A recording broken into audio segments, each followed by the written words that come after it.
Buenos días, mi nombre es Daniel Guzmán del grado 93 y voy a hablar de la dictadura de Bolivia. En el año 1972, en La Paz, Bolivia, Hugo Banzer fue un dictador el cual manda la orden de eliminar o aniquilar a cualquier persona extranjera, llamándola a esta operación el Banzerad. Además de eso, comienza un movimiento nacionalista revolucionario que empezó a gobernar el país en 1952. Se llegó al poder de ese movimiento después de un lanzamiento popular que estableció el gobierno a Víctor Paz Estenssoro, lo cual una de las observaciones que se puede hacer de él es que nacionalizó las minas de estaño, hizo una reforma agraria que repartió la tierra de los campesinos y estableció un sufragio universal. Un sufragio universal consiste en un derecho a voto de toda la población de un estado independiente de su procedencia. Este movimiento se mantuvo en el poder por más de una década. El 4 de noviembre de 1964, Paz Estenssoro cumplió su tercer mandato como presidente. Ese día, al presidente lo esperaba un avión que se dirigía a Lima para poder escapar por la simple razón de la pérdida de poder. El apoyo de las bases populares y la presión de la oposición debilitaron su gobierno. Ese mismo día, el vicepresidente de Paz Estenssoro, René Barrientos Ortuños, general de la Fuerza Aérea de Bolivia, fue la persona encargada o la que lideró el golpe de Estado desde su cargo de vicepresidencia. Barrientos poco a poco fue creciendo con la revolución y sus ideales, pero se formaron las doctrinas militares estadounidenses.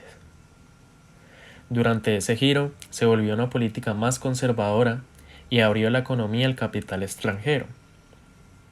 En octubre de 1966, Ernesto Che Guevara llegó a Bolivia, ingresó con otro nombre e hizo una nueva base en la zona del río Ñancahuasí. Desde ahí, él quería iniciar una revolución al sur del continente. El 24 de junio de 1967, a la madrugada apagaron todas las fogatas que mantuvieron encendidas toda la noche en la fiesta de San Juan, cuando ya se retiraban para descansar.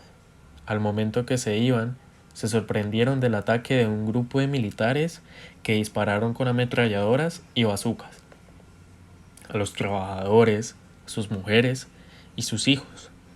El atentado causó 87 muertos e incontables heridos. A esto se le conoce como la masacre de San Juan. El 9 de octubre de 1967, en La Higuera, oficiales de las Fuerzas Armadas capturaron al Che Guevara y lo ejecutaron de manera clandestina sin juicio previo. El 27 de abril de 1969, Barrientos murió de manera inesperada cuando se destruyó el helicóptero donde viajaba.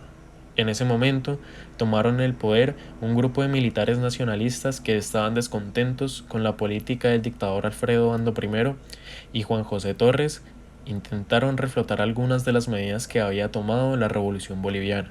Empezaron a nacionalizar empresas, retiraron tropas militares de las minas y de la universidad. Devolvieron la legalidad a la central obrera boliviana, aumentaron los sueldos y repartieron nuevas tierras entre los campesinos más pobres. Durante su presencia, Torres fue más allá todavía. Creó una asamblea popular formada por fuerzas políticas sindicales, obreros y campesinos que proponían medidas de un gobierno. Una de ellas era la creación de milicias populares para defender los logros de la revolución en marcha. Esa idea fue intolerable para las Fuerzas Armadas de Estados Unidos, que temía la irrupción de focos socialistas en América Latina. No quería otra curva en su área de influencia. El sábado 21 de agosto de 1971, el presidente llamó a los bolivianos a retirarse del golpe de Estado, que parecía inminente. Universitarios, obreros y miembros del Ejército de la Liberación Nacional, la guerrilla que había formado el Che Guevara, habían salido a las calles pero estaban desorganizados. A las 18:30 Aviones dispararon desde el aire a los manifestantes, cientos de personas fueron apresadas y aún se desconoce el número de muertos. Comenzaba así el régimen de Hugo Banzer Suárez. El dictador boliviano nació en Concepción el 10 de mayo de 1926 y gobernó el país entre 1971 y 1978. Este proyecto surgió simplemente, llanamente, porque veríamos a nuestra patria útil para tener una comunidad.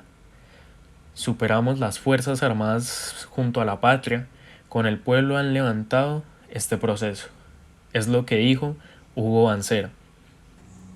En el país, él contaba con los altos mandos de las Fuerzas Armadas, pero también del movimiento nacionalista revolucionario de paz, Extensoro, el mismo que en 1952 había comenzado un camino revolucionario, por medio de leyes que favorecían las inversiones del capital extranjero, el régimen de valor del 67% del peso boliviano, para obtener un préstamo de 24 millones de dólares del Fondo Monetario Mundial y precio de vida. Incrementó los salarios caseros ante las manifestaciones reconocidas. La exclusiva contestación ha sido la represión, la penitenciaría y el exilio en el campo de las medidas económicas, y además la represión se hicieron sentir con más fuerza.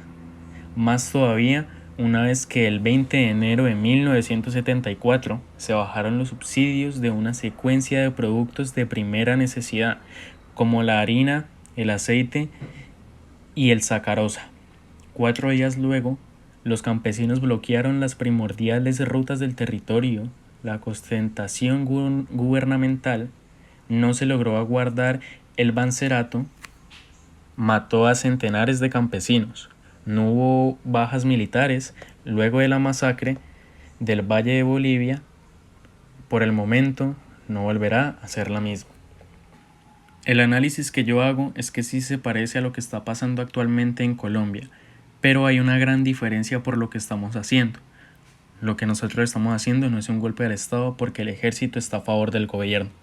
Lo que se está haciendo en Colombia es una lucha para tumbar la reforma tributaria, reforma a la salud, reforma a las pensiones y reforma laboral. Se parece a la situación de Bolivia por el simple hecho de que el pueblo está en contra de las injusticias o leyes que nos quiere meter el Estado. Muchas gracias.